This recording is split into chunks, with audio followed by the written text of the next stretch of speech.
Welcome to my channel where I present my painting.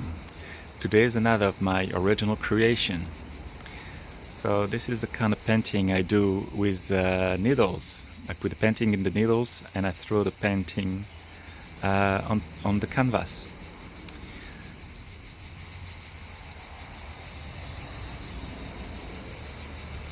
So the name of this one is the Rubik's Cube map.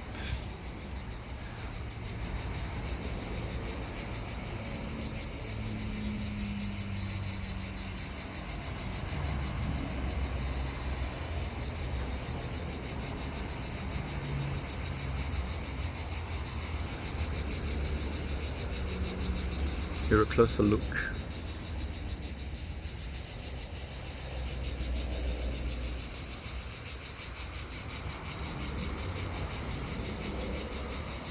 All of those colors have been projected with needles.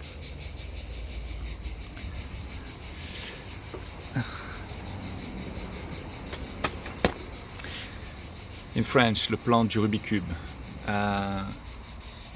So this was made in 2016.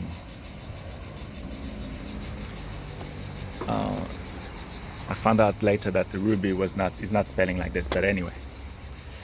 So I hope you enjoyed this painting. Tell me what you think in the commentary, and until I present my next painting, bye bye.